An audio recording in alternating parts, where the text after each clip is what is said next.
Welcome to the inside world of bodybuilding. My name is Lily, an IFBB bikini athlete and coach. Over the next few weeks, we're diving deep into the world of competing, the discipline, the mindset, the sacrifices, and what it really takes to step on stage.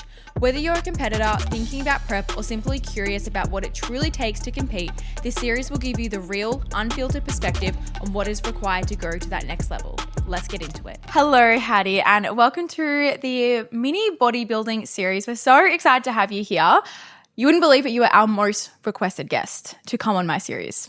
Really? Yes, the most. Oh, makes me emotional. Yes, I'm very excited for our chat today, especially diving into the mindset of everything, because that is your biggest, I would say, strength is your mindset. And everyone needs to hear what you say, because every time you speak, I'm listening to every single word and I'm obsessed. So I kind of want to take it back to the very start when you first began your journey. You came from an eating disorder background and then moved into competing, becoming a world champion.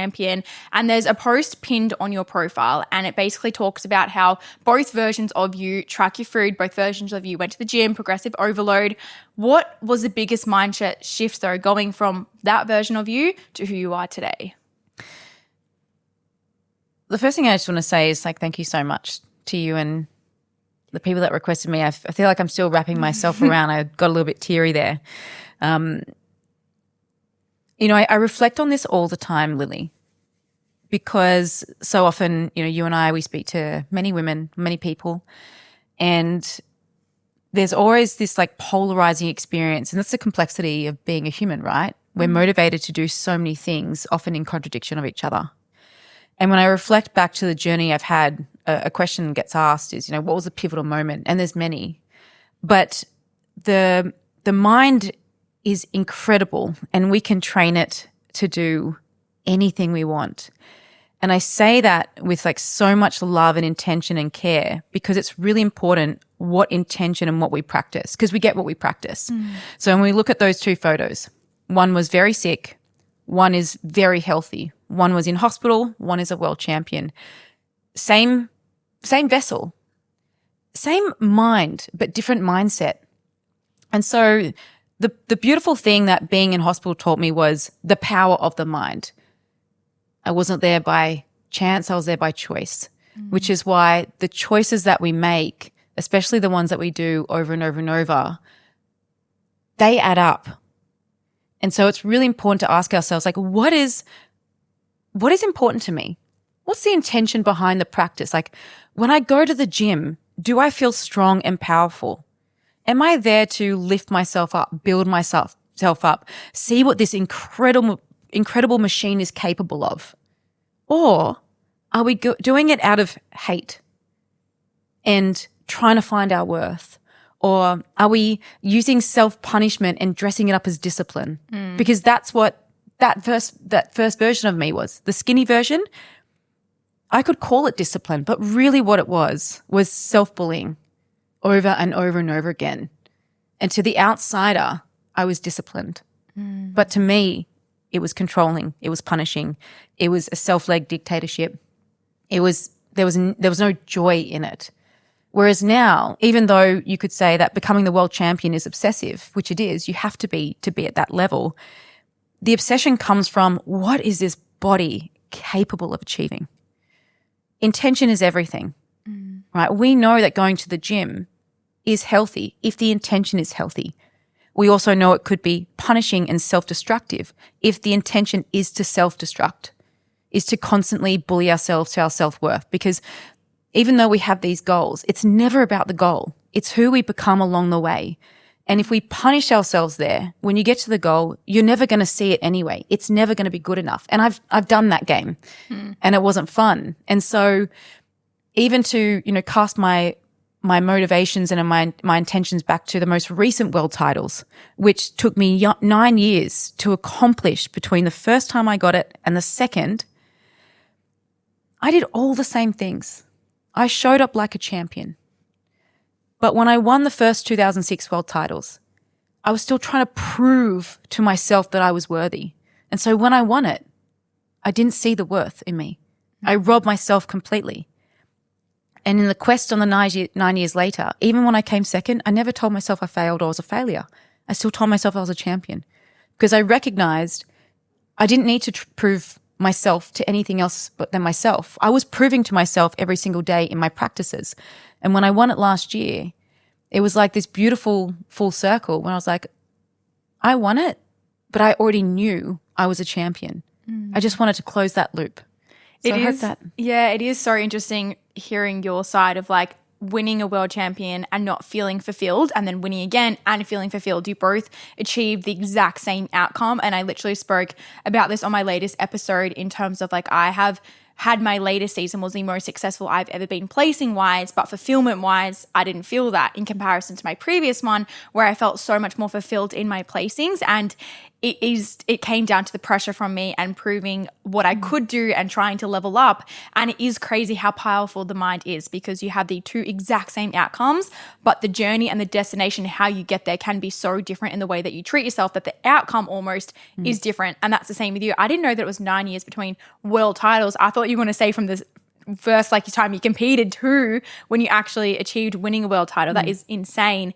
Were people nervous around you when you kind of came out from your past and said you were going into competing, or was it just a natural evolution? Because people say that you can hide an eating disorder in competing. I believe that if you compete for the right reasons, it heals your relationship with food and can heal your relationship with yourself. Do people have a different perspective on your journey? Oh yeah, I mean, again, when we're met with someone's comments, it's not actually about us. It's about their experience. And so they will say, you're obsessive, because that's been their experience of their competition prep or of them tracking foods or of them. And so we almost have to meet them with some compassion, because that's definitely not my experience. Now, when I first started bodybuilding, that was, 3-4 years after getting out of hospital. And my parents were a little bit nervous. They're like, oh, this is like another form of like restriction and food controlling. And while I can say that I did everything as an amateur, I didn't have a coach. We definitely did not have the type of kind of information, education, even the array of coaches that we have now. Now, there's still some really shit coaches out there, and there's some really great ones. And I still had some restrictive behaviors. I can definitely say that. But I was still on this quest. It was playful. It was like, oh, go and do this fitness model thing. Okay, let's go. But I did do the cheat meals, and I did do the cutting out fruit, and I did do the cutting out dairy, and I did do the cutting out. But I didn't fall back into eating disorder behaviors. It was still tricky and it was still clunky, and I still was working things out. And I was very aware of like, okay, let's just be really conscious of where things go. And if I cross my own boundaries, that's it. So I already had a high level of self-awareness of where things could go. And I ended up reaching out to Lane Norton in 2013 because I was like, I want to do things better. That was 2 years after my first shows. So I was very aware of like, I don't want to do the restrictive thing anymore. I want to learn how to eat all types of food. I don't want to have these food behaviors. And yes, as you said, competition, a lot of women use competition prep as the glow up. It is not a glow up. It can band-aid self-destructive behaviors for the period of time that you're doing it, but everything gets amplified outside of that. And so a question I often ask clients is, why do you want to compete? And if someone says to me, I want to prove to myself that sounds positive, but it's really not. Because if we look at their habits and behaviors now, they shouldn't have to prove anything to themselves. They also should have a really healthy relationship to whether they're bigger, smaller. It's not this on-off thing.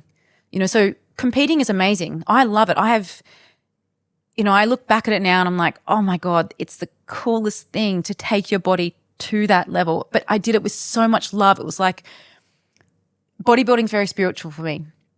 It very much is this, in this moment, what can we do? How do I nurture one rep at a time? Or like, let's go, like this really intrinsic experience. But that's not everyone's experience. Yeah. And so I love bodybuilding, but most people use it as a way of getting in shape focusing on discipline. It's like the discipline is, can we do it without the extreme pressure of anything? Yeah, I think the most disciplined people in the world are the people who can have balance at the same time.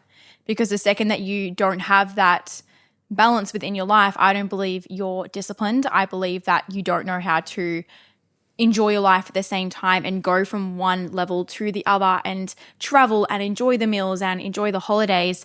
But if you're so incredibly disciplined, it's actually just a toxic behavior at the end of the day. You're not using it to your advantage. And I think it truly does hold you back, because you always talk about discipline and devotion and the two different things. And I would love to hear your side of how you use devotion over discipline within your own life. This is a conversation I've had all week with clients. Perfect. And language is a really powerful weapon, and it is self-building or self-destructive. It is a language of, it's a weapon, or it is love, right? It's language is a weapon of love or destruction. How do you want to use it? And okay, let's use the word discipline. For you, it's probably really empowering. When you think of discipline, you think locked in, honoring your boundaries or the things that you say you want to do and achieve, honoring who you are now and for your future self. But for most people, they've labeled self-punishment as discipline. And so when they think about discipline, they think rigidity, all or nothing, black and white, can't do this, can't do that. And while they'll feel empowered or powerful when they exercise discipline, they don't know how to meet it with flexibility or respect. And so I think discipline in isolation can be detrimental if you don't have the tools of flexibility, or you don't have the tools of respecting what the process is. And everyone's idea of balance is different. And I never say we're in balance. We're always balancing, right? We're always balancing. And I love the word discipline. It's a word that feels good for me. But the word devotion, that actually wraps discipline in it, but it also has self-compassion. And a lot of people who just use discipline don't know self-compassion. And so I think discipline, the word in isolation, is too rigid. Discipline met with respect, discipline met with flexibility, discipline met with compassion, well, that's fucking powerful. Because then it takes this thing which is important, which might be rigid in nature, and it bends it a little bit. It moves it to adapt. It still is commitment. It's still being devoted. So that's the way I kind of look at language, particularly those two. And a friend of mine, he thinks discipline and devotion are two different things. And it could be that, because again, like a lot of people say, I'm disciplined, but what they really are is motivated. Discipline, what we see discipline is doing the things we don't want to do, we don't feel like doing, though we know we should, because it honors who we are now and who we're going to be in future. That's discipline, doing the hard shit when we don't feel like it. Motivation is doing the shit when we feel like it. Devotion could be doing the things that are hard but you still enjoy. Yeah. And I think it's so important to find a word that resembles what you feel is going to help you get to like the end goal as well, because some people use motivation, and motivation is great now and then. Like if you're feeling motivated to do something, it's like use that with all you can and go to the gym, get everything done, write your goals. But that's only going to last so long. And then that's when that discipline and devotion to your goals and to yourself has to come into play. And speaking on goals, you obviously had an incredibly big one of winning a world champion, and not only doing that once, but doing it back-to-back consecutive times as well. What helped you stay locked in through those periods? Because it wasn't just a let's go hit this goal once. It was like a years on years, like almost a decade of like trying to reach the same goals. A lot of people would fall off the bandwagon of being motivated and being disciplined. What helped you stay consistent year round, years in? I would say because I robbed myself when I first won the world titles in 2016, I was just on this, whether it be called redemption or whether it be called like closing a loop for myself, I didn't want to leave that as my experience of the world champion. That just, for me, spiritually did not feel good. And so, the years after that, 2017 was when I lost the world title, and that was like probably one of the hardest moments in my life, but one of my greatest lessons, because it showed me how much I robbed myself. And I feel like I almost had to have that lesson. Otherwise, I would have just kept robbing myself. And I came second that year. I came second in 2018. I came second in 2019. And then I didn't compete for a few years. And then the federations changed. And then last year was the first world titles that they had. So between that time, there was 9 years. And I still competed and I won titles all across Europe, USA, Australia. But I was just collecting trophies. Yeah. I was just collecting trophies. And, I was still trying to refine my physique as well. And I love bodybuilding. I love the quest of, again, seeing what this body is capable of achieving. I don't do on-off, on-off. I lock this shit down 365 days a year. There is no one more consistent than me in training and nutrition. No, I can vouch for that. And I can say that because that is so true. And if I applied that same type of respect to other areas of my life, I would be a world champion at those other areas. I'm so consistent at that. And it's because I love it. I love training hard. I enjoy tracking my nutrition. I don't think about it. It's just something that I do. And I see that as self-care. So we all have different things that we see as self-care. Some people go get their nails done. Some people, get their hair done. That's not self-care to me. Self-care is waking up every day and really, truly looking after myself. That's devotion. And I can apply devotion to whether I'm building, getting ready for a show, reversing, coming out. It doesn't change for me. And that's a skill that I appreciate so much. And because I can still do all those things but shift gears in terms of intensity, I don't burn myself out in the year. I just shift the gear a little bit. There are times in the year there's a little bit more flexibility, but it's still met with discipline. Yeah. And when it's time to lock that shit down, I lock it down. You go full steam ahead. Full steam ahead. But I also don't burn myself out, and I don't use self-destructive behaviors either.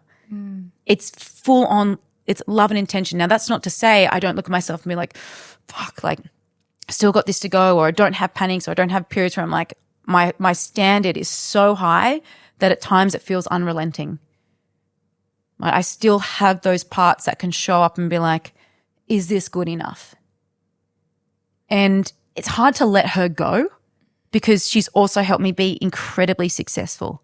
She's the girl that shows up and she gives me that one extra rep because that's what a champion does. There is such a big difference between a world champion and someone who competes because obviously you love it, but just to do it and to prove themselves they can, and you have to have the passion behind it at the end of the day, and it has to be a part of your lifestyle. And I want to go a bit into your training right now because I don't think I've ever seen someone train as hard as you, and people are always like, how does Hattie look like the way that she does? I'm like, it's her training. Like, you have no idea. I'm like, sometimes I think I train hard, then I think of Hattie, I'm like, you're not even trying. Like, you're not even close. What makes you train so hard? And has there ever been a point in your life where you didn't and you had to build that up? And who showed you how to train that hard?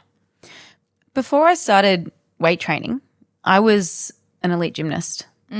So from the ages of 4 up to 14, I was doing gymnastics before and after school, 8 hours on a Saturday, being taken to the AIS and, picked for all these squads. I learned how to train hard because I was put in such a competitive environment for my whole childhood. So really, I've done more training in my life than I've done anything else.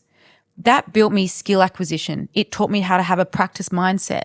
It taught me drive and focus, and I guess so much of my discipline came from that area that when I was met with weight training, I just applied that. And again, from that spiritual point of view is I love my body.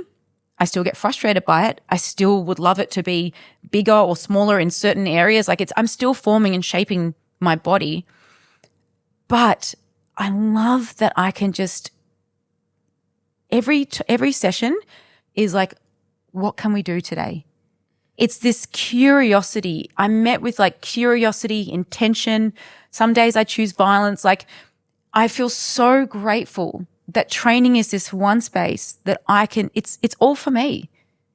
It has nothing to do with anyone else. And the coolest thing, if we think about it, you get to build your body. You are literally forcing this thing to change. Yeah. If we zoom out like that, I always have these like different perspectives on the body of going like, what an honor.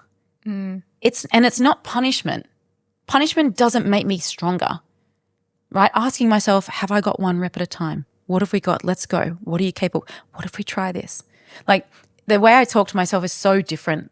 These days it used to be like, fucking go get it. Like almost like, again, I would use aggression, like aggression talking at myself.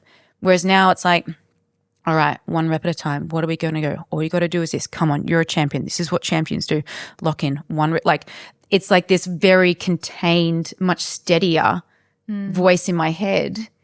And then I use that like for every single rep. So I think it's, training is such an honor, and it's a space that we can go in with ourselves. And I call it meditation in motion. Yeah. To the honor of being in 1 rep at a time and going like finishing a set and being like, that changed me in that moment. I think a lot of people forget the difference between like self-love and actual self-love, because in today's society, I think we're falling a little bit too much into self-compassion in a way. It was like, oh, okay, I'm feeling a little bit tired today. I'm not going to go train, or I'm just going to take it really easy. And yes, there's a time and place for that, but that's not really going to get you where you want to be. And in terms of the training style that you do, you were just saying to yourself like, come on, you've got it. Let's do this. Like that is self-love. That's proving to yourself that you can take it 1 more rep and you can do an extra set of whatever it's going to be. And not many people have that mindset that you have. When it comes to pressure, and obviously you have won previously and then going in again, how did you deal with pressure going into the next season and being like, okay, I'm now known as a world champion. I'm expected to do it again. Did you feel that, or was it very much within? Oh, the pressure I put on myself is my own. Yeah. In so many ways I can't, in ways it feels like I can't control the standard I have of myself. And every time I achieve something, you bet I'm trying to raise that standard. But a part of that standard is learning to contain the pressure. Like pressure is a privilege, but too much pressure, it self-destructs. It's like how much pressure becomes a self-led self-leadership, and at what point does it turn into self-punishment that we beat ourselves with? And I've had to dance the line of those two things. And many times I've broken down with the pressure of like, wanting to win so badly that I've had to go, hold on, focusing on that doesn't help me focus on this. And so it's that dance between having this external pressure, like having the internal pressure, but then making it external, which is I can't control what the judges think of me over here. I can only control what I do here. And so it's managing that. And I can't say I've won every time. And I definitely had a lot of pressure. I put a lot of pressure on myself in this last show because, I wanted to close that circle for myself so badly. Yeah. And then I had to kind of like let it go a little bit. And it was really hard. But what is interesting is on the day, I was so tired by the end of the day. It was such a long day. It didn't finish till like 11 p.m. And I said to my mum, I know I've already won. I just want to go home now. Wow. I actually didn't care about the crown being put on my head or anything like that. I was like, I know I've won. And I just want to go home now. I just want to sit with my family. And that's what I felt in that moment. Of course, if I just gone home and I didn't get, of course, I'd story. Like, oh. But it's really nice to be able to kind of finish on that. But what is really interesting, Lily, is I also had this expectation of how I was going to feel, and I didn't feel that. And so after the show, I had to be like, oh shit! Like, I also had this expectation that I was going to feel a certain way when I got, when I won, and not having that expectation or not meeting that expectation was actually really tricky. But again, what it highlighted to me was it's not about the goal. It's about proving to myself I am who I say I am, because I love the process. I was like, when the process is over, I feel like a sense of like, not loss, but like, damn, it's over. Like, I love that. Like, I love the intensity of prep. I love that from the moment you wake up in the morning, every single thing you do is intentional. Yeah. Every single thing. I completely agree, thinking that like when you're in the moment, sometimes you're like, oh, I just want a little bit more flexibility or a little bit stress, and then it's over and you're like, no, I loved every single second of that, and it really just encapsulates the person that you are as well. Do you think it made a huge difference from the first time you competed and winning worlds to like the last time you did with your environment? Because obviously you didn't even know Coben the first time, and then now you're married to Coben. Do you think that made a big difference to the enjoying the process more than the actual outcome, or do you think it was more so within? I enjoyed the process of both the times. My life in 2016 and the environment that I was in was a very mature and rich environment. Like, I spent all my time with Sebastian Oreb. Okay. I had an incredible cheerleader. Yeah. You know, and even with work at that time, I had an amazing community of girls, and I didn't work that much. I could spend 3 hours in the gym if I wanted. Whereas now, I only had I'm short. I had like 90 minutes to get in the gym. You know, I trained the least that I ever have trained in a whole prep. Oh. One, I didn't have the time, but also two, I had refined things so much that I didn't need as much time as what I used to. But having Coben, who is my biggest supporter, my biggest fan, you know, having a supportive partner is everything. And I know that you know that because you have one too. And my previous partner didn't like coming to my shows, whereas Coben comes to all my shows. And he's incredibly supportive of what I do, not just, you know, he's so proud of me. And he's the person that when I would, you know, have these breakdowns, these moments, he would hold me. And he would hold me to a higher standard, or he would challenge my thoughts. Or he wouldn't just let me sit there. He'd hear me out, but he would gently remind me of, you know, who I was as an athlete. And that's really important. And he wrote me something so beautiful in the lead up to the show. And he posted it on his social media, and he wrote it in our book. We've got this book that we write to each other. And I just bawled my eyes out because he was so gentle with his words for me, and just reminded myself to like, just go out there and do the best I can. He wasn't being like, yeah, you're number one. He was just like, just remind yourself of who you are and go out there and do your best. You're a champion anyway. So the environments were both very rich, but just very different. Yeah, you can have such different preps every single time. But no prep is ever the same. No. Don't try and repeat the last one. It doesn't happen. I have figured that out. But I like what you said as well, knowing that Coben for you is your biggest cheerleader, but also can be like your biggest challenger in a way of like making sure that you're still holding yourself to that higher standard. And sometimes we just want our partner to like listen to us and hear us and sympathize with us. And yes, that's great. But we also need them to be like, no, you are better than this. You can do this. I see your potential. And I truly believe that's what's leveled me up the most in the past year. 1,000% is like Kate always being like, I know that you can do this. Prove it to yourself. You're holding yourself back. And I'm like, wow, he sees more in me than I even see in myself. And I know that it's almost the exact same with Coben. Is he's like, you are so incredibly powerful and strong. Like, prove to yourself that you are. And that's exactly what you have done.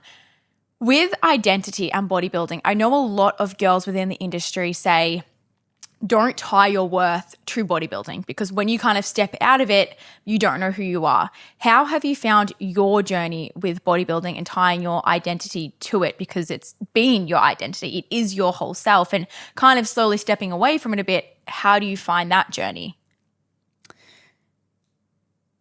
I think because I'm quite aware of how that can be counterproductive of just being a bodybuilder. I wear many hats. I've got many identities. And at the end of the day, I often say, at the end of the day, I'm just a human being. And I say that because I genuinely believe I am just a human being. And I love to bodybuild, but I'm not just a bodybuilder. I'm so many other things. And so stepping away from bodybuilding, I mean, I'm in so many ways, I'm still bodybuilding. I'm still doing everything that I would do if I was even to compete at another show, but I'm not going to compete. So because I still practice so many things that I still identify with as bodybuilding, I don't have this loss of identity, if that makes sense. Yeah. But if we tie everything about what we do and who we are around bodybuilding, and you don't have other hobbies or other things that you are good at or you're practicing, of course, when that petal of that flower gets taken away, if that's the only petal you have, then you don't have a flower anymore. It's very hard to grow. But I'm very good at replacing things with other things. So one of the reasons I decided to step away from bodybuilding isn't because I don't love it. I freaking love it still. But I recognize that there are things that I would like to accomplish that if I continue to hide behind bodybuilding because I'm so good at it and it feels so easy to say I can't because I'm doing this show, I will never fulfill those other roles. Wow, that is really powerful. And it's really hard to go from something you're very good at to something you're not very good at and be like, okay, this is just challenging. Yeah. But it's also, growth never feels good in the moment. Yeah. It's later when we've met the new level. Well, that's what I was going to ask next is how are you redefining your version of success now? Because it used to be encapsulated within bodybuilding and achieving all of these things and not only like winning but also improving your own package and your mindset and all of those things. How are you redefining success outside of bodybuilding? What does that look like to you? Definitely in business and the ability to serve people better. I really want to get good at obviously podcasting and continuing to be a good educator, presenting, just helping others. Like I feel like so much of my mission or what I'm still devoted to is helping women. I really enjoy helping people. And so there's always somewhere to shift, right? We never just drop a habit. We put something else in there. So I guess success for me would really be one, enjoying practicing podcasting better. Yeah. So it's more like an experience of myself leaning into discomfort and doing seminars and presenting again. Like I'd be very proud of myself, even though the moments it'd feel really hard. Growing Flex Method. Mm-hmm. Knowing that my team is growing as well, they're all happy, they're all feeling satisfied, they're, enjoying coaching the women that we have within us. Just continuing, I guess, to build the brand and the community with Coben and Millie as well, like that. And we've got the Reset Challenge at the moment. And I have to say, it's just so nice to have so many women just thank us for that space to give them where they can start to grow. And I'm like, oh, this is what it's about. Yeah. Bodybuilding is beautiful because it is, in a way, it's self-centered. But this is all about me. It was like, how do we use this freaking machine and do something cool with it while we can? Yeah. And I always think, okay, I can stay relevant in the industry for bodybuilding, but how much will that serve me in 10 years' time? There is no one more influential than a person. And if I want to work or help more women, then I can't hide behind bodybuilding anymore. I can't just use my body. I'd like to be able to use my brain and my voice. And that feels scary because I'm going to trip and fall many, many, many times and everyone's going to see it. Whereas with bodybuilding, I trip and I fall, I can hide it. Yeah. Here I feel really exposed. And it's the quest that I've asked to be on. And I think to myself, if I keep doing this in 10 years' time, hopefully I'm going to feel like 10 years to be an overnight success. Hopefully I'm going to get good at it. Yeah.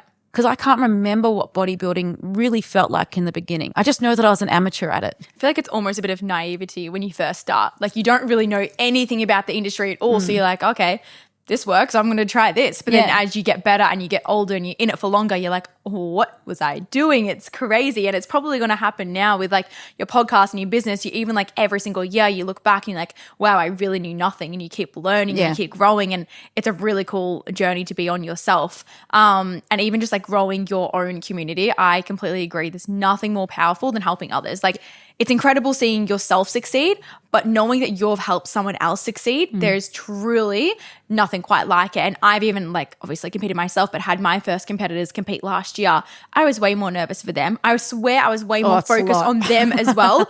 I was it's in my hands right now. And obviously there's only so much you can control at the end of the day. It is up to the individual, but oh my gosh, it is crazy the challenge that also is in within itself too. Something else I wanted to kind of go in and ask was, how do you find bodybuilding is very much about body image. How do you separate that from who you actually are? So in terms of like when you get lean and people have all these compliments and they're like, oh my gosh, you're incredible. And then obviously in off season and sometimes they die down. This is like what I know that a lot of girls struggle with. How do you separate your self-worth from how you look? This is a really good question.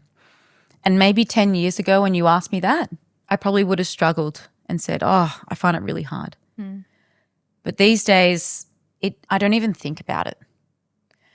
And I don't even think about it because I met at this crossroads so often with bodybuilding that in my eyes, I'm like, it's not real. And what I mean by that is this version that you're seeing over here, that's not where I live. And when you compliment it, I take it as, okay, you see my hard work. But it doesn't rob who I am now because I'm still doing the hard work and I don't want to live there anyway. And when people say, I want to get to 10% body fat, I want to do this, I'm like, if you're using that as the hanger for your happiness, waiting to be happy when you get there, when you get there, you're not going to be happy. Most of the time, this version of ourselves, especially when it becomes an image, how we got there and what we need to do to sustain it, especially if the intention is not from a self-led, self-compassionate, radical responsibility, self-leadership place. Yeah. Most women will say, at my leanest, I was my most miserable. Yeah. Because it's not about the goal. Yeah. Right? And it's who we are along the way. So I don't have, here in this moment, I don't struggle with that at all. At all. But one of those reasons is I also don't blow out. Yeah. I am a freaking robot in and out of my shows. And that's because I've had 15 years of practice. Like I said, if you asked me that 10 years ago and I was still probably really clunky and I still probably had just a really big tie to my self-worth and how I looked when I competed and didn't, maybe my answer would be different. The beginning of anything is really challenging. I feel for first-time competitors. I say to the girls, this is going to be your worst experience. Yeah. Right? While you still are going to enjoy parts of it, this and coming out of the show and your first build, all you're going to do is you're going to tie who you are now to that person. Yeah. But you are going to rob yourself of the process, which is the only way we make our ability to get over here. And because I'm so process driven, I don't focus on the surface level things. Yeah. But it is a really tricky experience for a lot of girls. It is hard. But you're more than what you look like. You are your effort. You are your disciplines. You are your habits. You are your playfulness and charisma and the people that you hang around and the things you care about. It's not just what you look like. And I think what is really hard is if you're doing bodybuilding and you're in a commercial gym and there's not many bodybuilders around, people outside of that come and compliment you and tell you how great you look. Oh, you look amazing. They don't understand that you're not meant to live there. That's the tricky part, when you have people that don't understand what the process is. And so they'll say, oh, you've put on a bit of weight. It's like, yeah, I'm meant to. Yeah. Like, oh, yeah, I'm actually strategically gaining weight. Thank you for noticing. No one's saying that. Yeah. And the thing you have to remember is if you get in the sport of bodybuilding, you have to learn to separate those things. The coolest thing is that you can get yourself there, but you're not going to live there, especially if you want to improve your physique. That's what I always say, going back to the improvement aspect. If you stay comp prep lean year round, you're never going to be better. And then if you want to do that, it means you're also not in the sport for the right reason because you don't want to keep leveling up and getting better and better and better.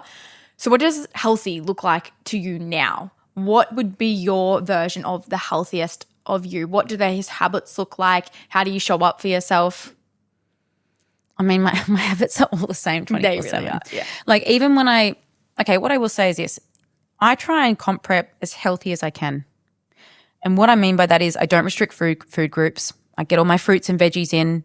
I try and get variety when I can. But to be honest, I become quite robotic because I don't want to think about food. And that's not from a negative point of view. It's I just want to be able to – where I want to place energy is not thinking about food. It's in business. It's in training. It's in creativity. It's with my clients. But this last year, because I was getting my bloods done all throughout the year, I started incorporating foods that I don't normally incorporate into my diet. Like I started having nuts and seeds and more fattier fish again. And I was like, oh, I'm actually doing this healthier. And I always thought I was healthy. That makes sense. So now if I look at my diet, it's just got more total variety that I've ever had in my life over the day. And then I'm like, oh, there's a new level that I didn't realize I had to get to. But healthy for me, right now I'm eating like 2,900 calories a day. And I get up and I do my morning walk with my dog, and I still have my me time, and I still have play amongst the stressful life of work. And I still like my partner, like I'm like to him, I'm going to bed at 9 p.m. Like don't wake me up. And like I still really have a big focus on sleep and journaling and writing and spending time away from the phone. And, Cope and I have an afternoon walk and it's no phone time. Let's just be here.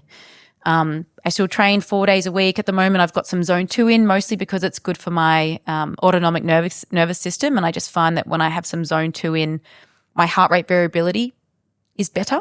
Yeah. I just, at the moment, I feel just super healthy because I'm not in a diet. I'm not restricted. I'm still very disciplined, if that's the word. I'm still very devoted to just my spirit and my soul, and I'm still building my body. I still want to improve it. I haven't built the body that I feel satisfied with. That's not to say I don't think my physique's impressive, but I'm a human being that still wants to mold and shift my physique. And I think, again, for the sport of bodybuilding, I stopped doing a lot of my favorite exercises to fit the category. I downsized my quads to fit the category.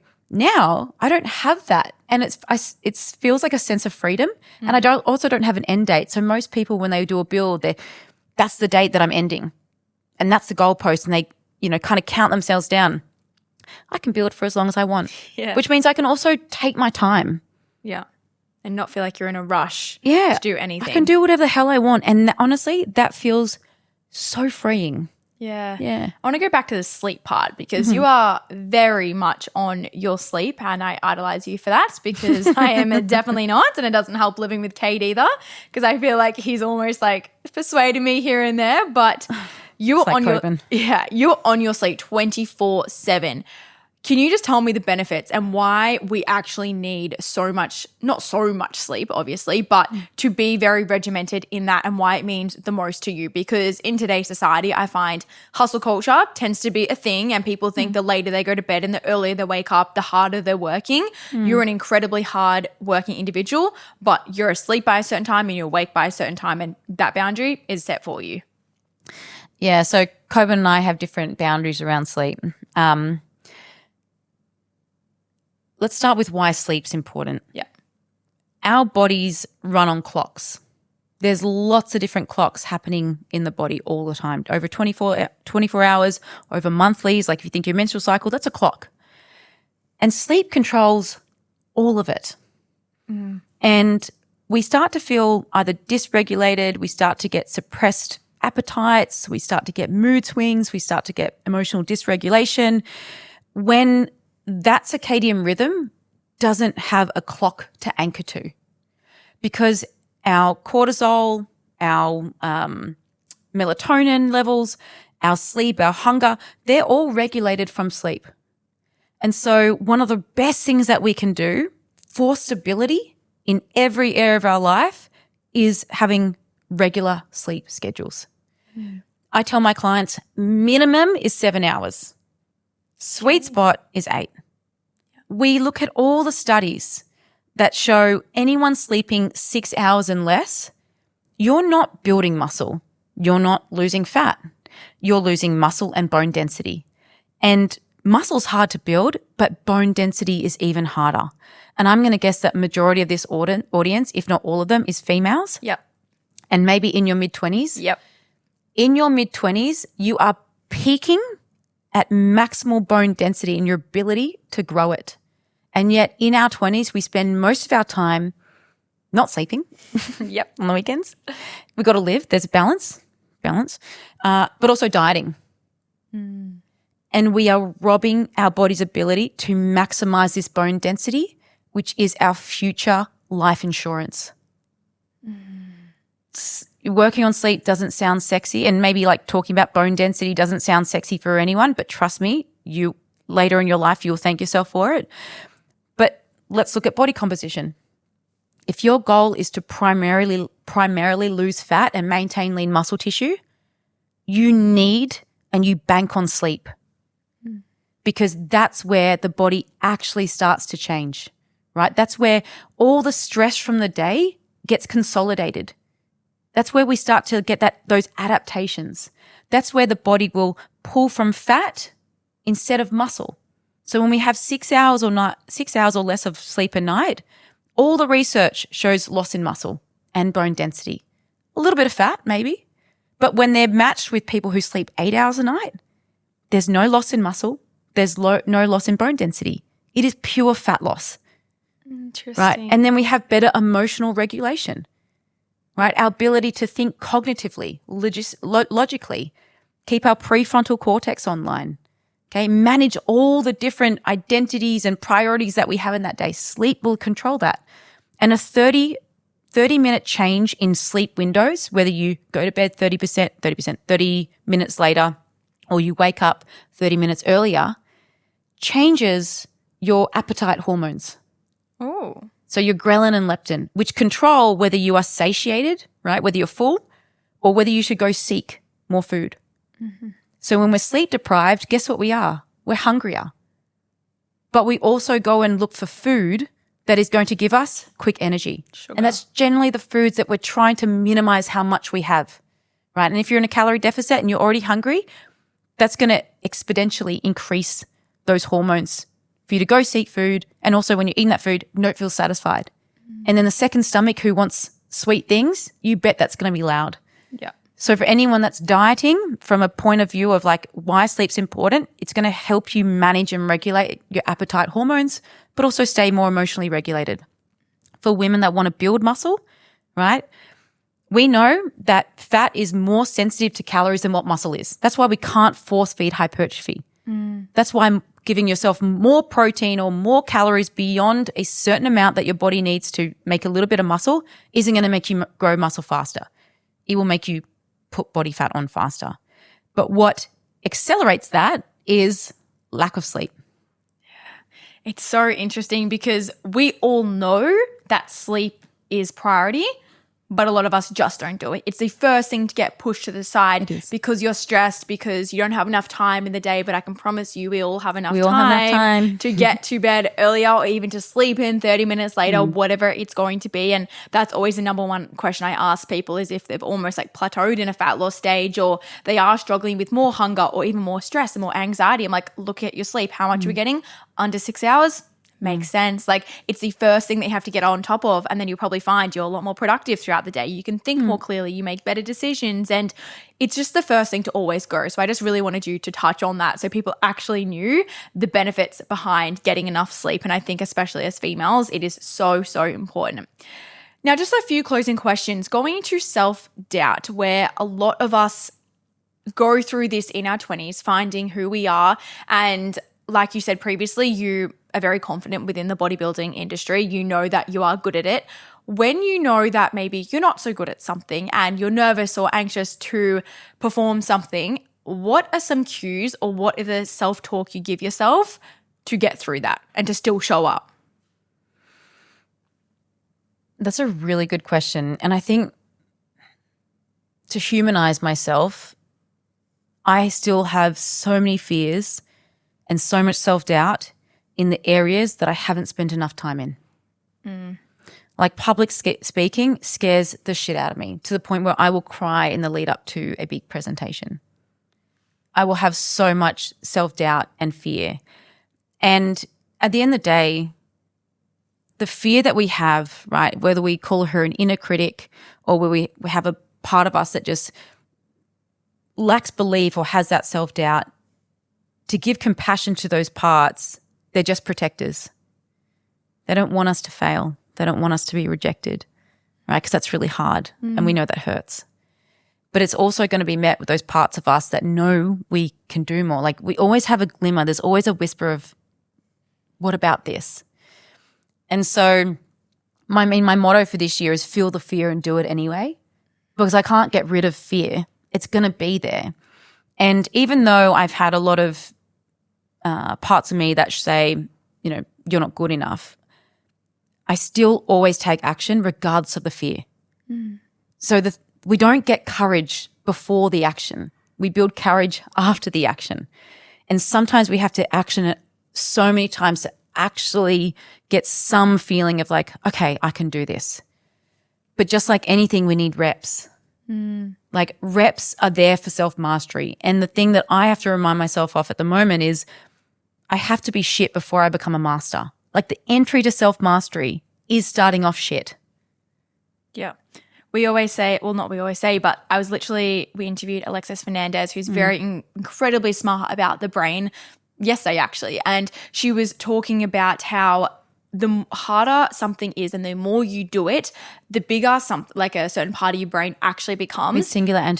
Mid-singular anterior cortex. There we go. So it's like if you keep giving up on the hard thing and not doing the discomfort, that's actually not going to grow. If anything, it's going to shrink. And then, of course, every single task and every single bit of self-doubt feels incredibly hard, and you build up that almost habit of like giving up in a way. So you have to constantly push through the hard thing. That builds, but it doesn't make it any easier. I think that's what people forget is that like all these incredible people in the world, of course they still have self-doubt. Yeah. Of course they're still scared, but they just do it anyways. And that is truly the difference between someone who's successful and someone who's not. I always try and think of analogies. I ask myself questions and I think of analogies. And let's look at life with a scoreboard. Do you want to put evidence about yourself that you can do the thing? Or do you want to keep putting evidence about yourself that you can't? Because we're always collecting evidence. And you're allowed to feel fear and take action. You're allowed to be motivated by something and still be so fearful of failing. We are human. We are complex and we feel polarizing things at the same time, often in contradiction of each other. That's what's so challenging about being a human.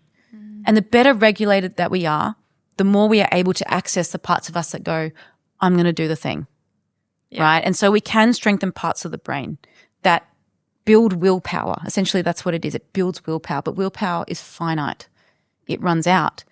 But that's where we use willpower and motivation to build discipline, right? And we keep putting the score on the scoreboard that says, I know you're scared, but I'm doing it anyway, right? Because if we don't, and this is what I think to myself, well, if you say no to this thing or if you don't do it, how will you feel? Because I know you're fucking petrified right now and this feels hard and I know I don't want to feel this way. But if I compare and contrast letting this win, then I know I'm going to feel even worse by letting fear be the decision maker. And that's the dance that I've had with myself. It's like, I'm fucking petrified, but I'll be so upset with myself. That emotional tax, I'm not willing to pay. So you're allowed to have the fear. In fact, if you're not challenging yourself and you're not feeling fear, then are you really living? Not saying you want to live here all the time, but one of my biggest fears in life is being mediocre. I don't want to be 80 years old and look back and be like, oh my God, I can't believe I let fear win all those times. I can't believe I didn't take action on that thing. I can't believe I didn't. That's not how I want to live my life. So even in the moments when things feel really hard, ask yourself questions that move you. Ask yourself questions that compare and contrast. If you say no, will you be happy tomorrow? Will you be happy in a year's time? Will you be happy if you say yes to this thing? Will you be happy with yourself here? Because if we just let fear win, we will never accomplish anything great or big or exciting in our life. And you're allowed to be average if you want. But I don't think anyone listening to this podcast who follows you or Tori is interested in average. Yeah. You're not listening to a self-help or self-development or whatever it may be, or even clicking on like a bodybuilding series just because you want to sit exactly where you are. You're a motivated, inspired individual and you constantly want to level up. So I know that all of you are going to take all of that on board. What are 3 habits or daily non-negotiables that you can't live without? my morning walk with the dogs, training. Yep. Even though I don't train every day, but it has to be 4 days a week.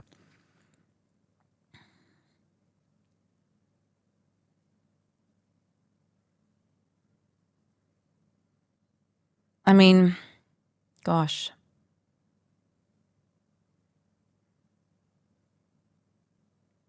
There's a part of me that's like having quality time with Coben that I can't live without. Like, not that we're talking about business, like just play time with him.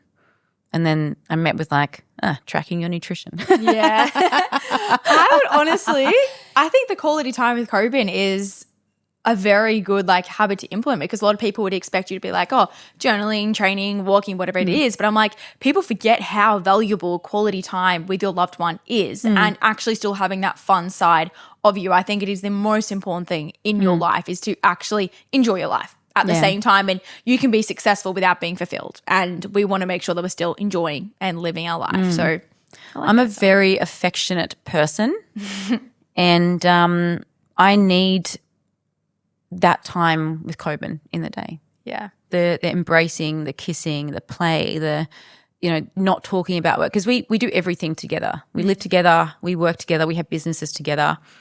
So often we train together. We do I do a first morning walk on my own first. Do you? Yeah, I do one with the dog or the dogs. We've got 2 dogs at the moment, and it's at 5 a.m. when Coben's, or 5:30 a.m. when Coben's not waking up. Right. And I will do that first walk, and that's where I tend to write, and I just kind of sit. And then I come home and I wake Coben up, and then we do our second walk together. Right. So when I said my morning walk, I was like, I notice how I feel when I don't have that first morning walk on my own. Even though I love having my morning walk with Coben, it's almost amplified because I have that first time to myself. Yeah. So I'm like alone time, and I'm not allowed to be on my phone till I've walked to the place, got coffee, and then I'm allowed to write. Yeah. I'm allowed to think my thoughts and write my thoughts. And so I think like that quality time, which most of us try and avoid with ourselves, we're too scared to maybe see what our mind is thinking. That's really important. But then the quality time outside of work with Coben is really important. And then, of course, my training and nutrition is really important. Yeah. So I think the daily habits thing, the non-negotiables, 3 is not enough for me. I have quite a few non-negotiables that I do. Yeah. And because I've done them so often, it literally just feels like brushing my teeth. It's just ingrained within It's your just life. ingrained, yeah. You want to develop habits and do them so many times that the day that you don't, you're like, what happened? Yeah. That's how you want to develop your habits. Well, it literally is like brushing your teeth. Yeah, If you it's like don't brushing brush your your teeth, you're like, whoa, that is not okay. Yeah. I have to be very tired or very drunk not to brush my teeth before I go to bed. I agree. Something has to be wrong. Yeah. Okay, we're going to end with a few rapid fire questions. People Okay. get to know you a little bit more. What is your favorite exercise? Deadlift. Okay. What's your least favorite exercise? Abs, anything abs. Hate abs. Okay. What's your star sign? Capricorn. And what does that entail? I mean, I'm a goat and I'm meant to be a hard worker, high achiever. I think it's a playful is in some of it. I don't really get into star signs, but I just remember like hard workers. That all makes sense. It Yeah. all adds up. What's your death row meal? Prep and not in prep. Oh, death row meal. I would say, God, I love a beef cheek ragu pasta. Anything pasta. Pasta. It's good. Your go-to hype song for a workout. Look, I do love a Limp Bizkit or Never heard for of them. hype. You haven't heard of Limp Bizkit? No. Oh my goodness. Interesting. I'll have Limp to have a Bizkit, play. yeah, Rage Against the Machine. Yeah, that's probably my go-tos. And last one, if you could train with anyone in the world, who would it be? If I could train with anyone in the world, who would it be? It's always a tricky one on the spot. This probably The Rock. Oh, yes. I'm not really that interested in like other fitness models. No, that's a great And I tell you answer. why. I just want to ask him 1,000 questions. I know that he would train fucking hard. Yeah. Like I would just want to ask him a million questions. Yeah, that's a good one. Yeah. Well, Hattie, thank you so much for coming on today's podcast. I know that so many people are going to find a lot of value in it and take a lot of insight. And I really appreciate taking time out of your day as well. I loved it. That was such a great conversation. And you asked me so many really, really good questions that I was like, I need to get better at this interviewing podcast. Oh, I thought you were amazing. You were so good. So, Lily, I really hope everyone enjoyed what I shared today, and feel free to reach out. I'm always a message away. Amazing. Thank you.